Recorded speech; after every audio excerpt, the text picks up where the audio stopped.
আসসালামু আলাইকুম। আমি ঋষিকেশ বিশ্বাস। আমি IBA MBA 67 ব্যাচে অধ্যয়নরত আছি। আমি আমার গ্র্যাজুয়েশন কমপ্লিট করেছিলাম textile engineering college Zorarganj Chattogram থেকে, BSc ইন টেক্সটাইল ইঞ্জিনিয়ারিং। তো এরপরে আমার ইচ্ছে ছিল যে আরও একটা বেটার কোনো জায়গা থেকে পোস্ট গ্র্যাজুয়েশন করা যায় কিনা। তো ঢাকা ইউনিভার্সিটির IBA ছিল আমার প্রথম অপশন। তো IBA সম্পর্কে আমি জানতে পেরেছিলাম আমার ভার্সিটির 4th ইয়ারে থাকতে। আমি চট্টগ্রামে একটা ক্যাপস্টোনের সেমিনার করেছিলাম। তো সেমিনারের পরেই আমি চট্টগ্রামে চকবাজার ব্রাঞ্চে জব প্রিমিয়াম ব্যাচে ভর্তি হয়েছিলাম। তো সেই ব্যাচে যে ভাইয়ারা আমাদের ম্যাথ এবং ইংলিশ কোর্স নিতেন, সাদাত ভাই এবং মুকিত ভাই, ওনাদের থেকে খুবই একটা ভালো গাইডলাইন পেয়েছি। ওনাদের থেকে ওনারা ক্লাসে পড়ালেখার পাশাপাশি অনেক ধরনের এক্সপিরিয়েন্স শেয়ার করতো আমাদের কাছে। ওনাদের থেকে এটা আমাদের আসলে অনেক অনুপ্রাণিত করেছিল।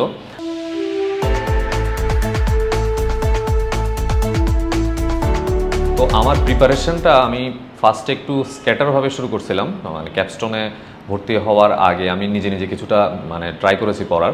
তো দেখা গেছে কি আমি আগারওয়ালের কিছু ম্যাথ করতাম, তারপর ক্যাপস্টোনের কিছু প্রিভিয়াস যে সিলেবাস ধরে আমি কিছু করার ট্রাই করতাম বই থেকে। তো দেখা যেত কি আমি যে চ্যাপ্টারটা পড়তেছি ওইটা আমি অনেক বেশি ওইটাতে ওয়েটেজ দিয়ে দিচ্ছি। দেখা যাচ্ছে চ্যাপ্টারটা আসলে আমার 2 দিন পড়লেই আমার এনাফ, কিন্তু আমি দেখা যাচ্ছে 1 সপ্তাহ শুধু ওইটার মধ্যে দিয়ে দিচ্ছি। তো আমার সিলেবাস কমপ্লিট হতে অনেক টাইম লেগে যাচ্ছিল। তো ক্যাপস্টোনে যখন আমার ক্লাস শুরু হয়েছে, তো আমি দেখলাম ভাইয়ারা জাস্ট 2 ক্লাসে একটা চ্যাপ্টার শেষ করে ফেলতেছে, আমাদেরকে এক্সারসাইজ দিচ্ছে, আবার এক্সারসাইজগুলো আমরা রিভিউ ক্লাসে এসে আবার রিভিউ করতেছে ভাইয়ারা। তো এর ফলে কি হয়েছে, আমার সিলেবাসটা খুব ইজিলি 3 থেকে 4 মাসের মধ্যে আমার ম্যাথ এবং ইংলিশের সিলেবাসটা শেষ হয়ে গেছিলো। আর রিটেনের জন্য আমি যেটা করছিলাম, রিটেনে আমি ডেলি স্টার পড়তাম স্টুডেন্ট লাইফ থেকে, পাশাপাশি আমার গ্রামারটা মোটামুটি ক্লিয়ার ছিল, তাই আমার লিখতে তেমনটা আমার প্রবলেম আমি কখনো ফিল করিনি। যখন আমাদের IBA সার্কুলার দেওয়ার পর ক্যাপস্টোনের থেকে আমাদের মক এক্সাম নেওয়া হয়েছিল। তো মক এক্সামগুলোতে দেখা যেত ফার্স্ট 1-2টাতে আমি খুবই মিজারেবলি খুবই খারাপ করছি। আমি মেনলি টাইম ম্যানেজমেন্টটা করতে পারিনি। দেখা গেছে আমি প্রশ্ন পারি, কিন্তু আমি টাইমে ফেল করছি। তারপর 3 নম্বর পরীক্ষায় আমার দেখা গেছে কি আমি টাইম ম্যানেজমেন্টটা করতে পারছি, কিন্তু প্রশ্ন অনেক হার্ড আসছে। তো আমি এভাবে আস্তে আস্তে আমার স্ট্র্যাটেজিটা মোটামুটি বিল্ড আপ করলাম। এরপরে আমার 5 নম্বর পরীক্ষা থেকে 10 নম্বর পরীক্ষা আমি খুবই মোটামুটি আমার স্যাটিসফ্যাকশন নিয়ে দিয়েছি। তো আমি মোটামুটি আমার কনফিডেন্সটা বিল্ড আপ হয়ে গেছে। আমি IBA মেইন এক্সামে আমার সোশ্যাল সায়েন্স বিল্ডিংয়ে আমার সেন্টার ছিল। আমি প্রথম থেকে আমার টাইম ম্যানেজমেন্ট নিয়ে আমার কোনো সমস্যা হয়নি, বরং আমার 1 মিনিট হাতে ছিল। দেখা যাচ্ছে আমি কি প্রশ্নের মধ্যে একটাও আমার আর কমন নাই যে আমি দাগাবো, নেগেটিভ মার্কিং হবে দেখে আর আমি স্কিপ করে গেছি। তো মেবি ডিসেম্বরের 12 তারিখ আমাদের রেজাল্ট দিছিল। তো ওই দিন মোটামুটি নার্ভাস ছিলাম। যখন দেখছি আমার রোলটা আসলে আসছে, মোটামুটি অনেক খুশি হয়েছি। কিন্তু দেখা গেছে একদিন যেতে না যেতে আমার মনের মধ্যে আবার ভয়টা আসছে যে এখন তো ভাইবা, আর ভাইবার প্রতি আমার একটা ভীতি ছিল।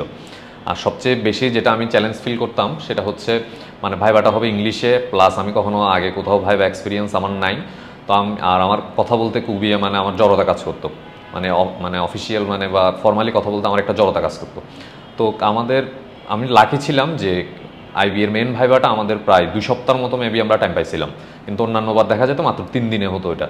তো ক্যাপস্টোন থেকে চট্টগ্রামে এবং ঢাকায় 2 জায়গাতেই ভাইবা অ্যারেঞ্জ করা হয়েছিল। তো আমি ঢাকায় চলে আসছিলাম। ঢাকায় আমি আমার ভাইবার 6 দিন আগে চলে আসছিলাম।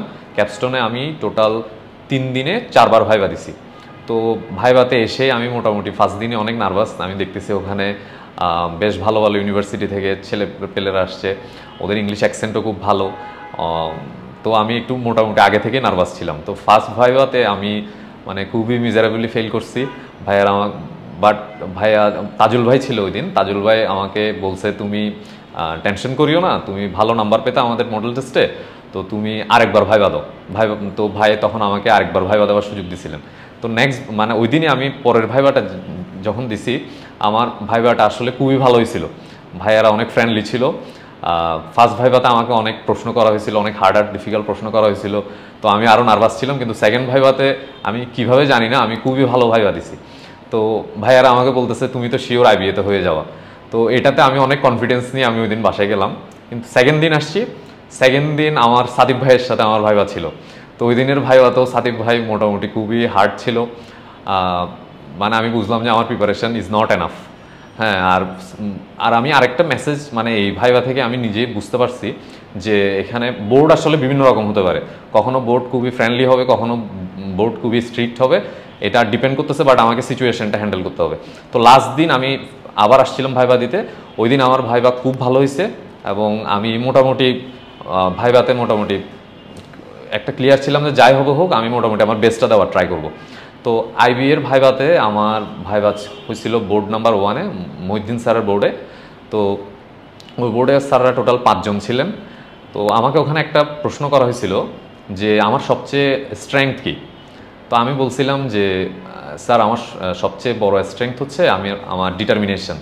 তো ওখানে একজন ম্যাম আমাকে জিজ্ঞেস করছে যে তুমি আসলে আইবি এর জন্য ডেলি কয় আওয়ার্স পড়তা, হ্যাঁ, এবং কতদিন ধরে পড়ছো। তো আমি একটু আসলে তখন চিন্তা করে গেছিলাম যে আসলে কি বলা উচিত। তো আমি বলছি আমি ডেলি 6 আওয়ার্স করে পড়ছি এবং লাস্ট 6 মান্থ আমি এটা কন্টিনিউ করে গেছি, কন্টিনিউয়াসলি 6 আওয়ার করে পড়তাম। তো আমাকে স্যাররা জিজ্ঞেস করছিল তুমি কি কোনো কোচিংয়ে পরীক্ষা দিছিলা বা কিছু। আমি বলছিলাম হ্যাঁ স্যার আমি পরীক্ষা দিছি, এটাই। আর আমাকে আরেকটা ট্রিকি প্রশ্ন করছিল একজন স্যার, আমাকে জিজ্ঞেস করছিল তুমি কেন আইবিএতে পড়তে যাচ্ছ। তো আমি বলছি যে আমি যেহেতু টেক্সটাইল গ্রেড, আমি বলছি আমি বাইং হাউসে জব করতে চাই, প্লাস কিছু এমএনসিও আমার খুবই ভালো লাগে জবের জন্য।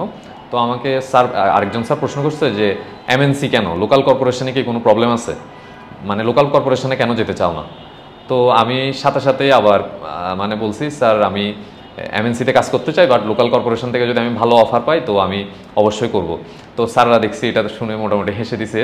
তো আমার মনে হয়েছে আমি যদি ওটা নিয়ে এমএনসি লোকাল কর্পোরেশন নিয়ে কিছু নেগেটিভ কিছু বলতাম তো স্যাররা এটা আরও একটা নেগেটিভ হিসেবে নিত। তো এরপরেই মোটামুটি আমার ভাইবাটা 2 মিনিটের মধ্যেই শেষ। ভাইবার পরে মোটামুটি কিছুদিন টেনশন কাজ করতেছিল, কারণ অন্যান্য সময় একটু দ্রুত রেজাল্ট দেয়, আমাদের সময় আমরা 31st নাইট আমাদের রেজাল্ট দিছে।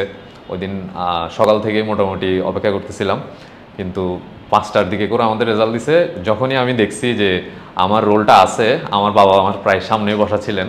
তো আমি আসলে মানে আইবিএতে টিকার পরে আমার লাইফের বেস্ট এক্সপিরিয়েন্সটা পাইছি, কারণ ওই দিন আমি আমার বাবাকে এত খুশি দেখছি, অন্তত আমার জন্য এত খুশি দেখছি এটা আমি আর কখনো দেখি নাই।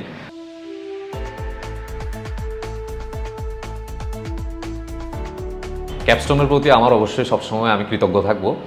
যে ক্যাপস্টোনের সবচেয়ে যেটা আমার মানে একটা ইউনিক দিক লাগে সেটা হচ্ছে ক্যাপস্টোনে আমি যে দুইজন মানে টিচার পাইছিলাম, আমার মুকিত ভাই এবং সাদাত ভাই, তারা ওই দুজনের সাথে আমার রিলেশনটা এতই বেশি মানে ডিপ হয়েছিল যে এটা ক্যাপস্টোনের আসলে ব্যাপারটা এরকম যে স্টুডেন্ট এবং টিচারের মধ্যে রিলেশনশিপটা এতই ভালো থাকে যে আমি যদি আইবিএতে নাও টিকতাম তো দেখা যেত ওনাদের সাথে আমার একটা লাইফ টাইম একটা রিলেশনশিপ থাকতো। ভাইয়াদের কাছে আমি বিভিন্ন রকমের অ্যাডভাইস খুঁজছি, যখনই যা চাইছি মোটামুটি হেল্প পাইছি, পড়ালেখার ব্যাপার হোক পড়ালেখার বাইরে হোক। তো এটাই আমার মনে হয় ক্যাপস্টোনের সবচেয়ে বেটার দিক, ক্যাপস্টোনের টিচাররা। তো সবশেষে যারা আইবিএ জব এক্সামের জন্য প্রিপারেশন নেবেন, প্লাস আইবিএতে এমবিএ করার ইচ্ছা আছে, আপনাদের জন্য আমার একটাই পরামর্শ যে আমি যেহেতু খুবই একটা জেনারেল স্টুডেন্ট হয়ে আইবিএতে চান্স পাইছি, আপনাদের জন্য এটা অসম্ভব কিছু না। আপনারা জাস্ট লেগে থাকেন, নিজের প্রতি ভরসা রাখেন, বিশ্বাস রাখেন, অবশ্যই হয়ে যাবে। আর সবাইকে ধন্যবাদ।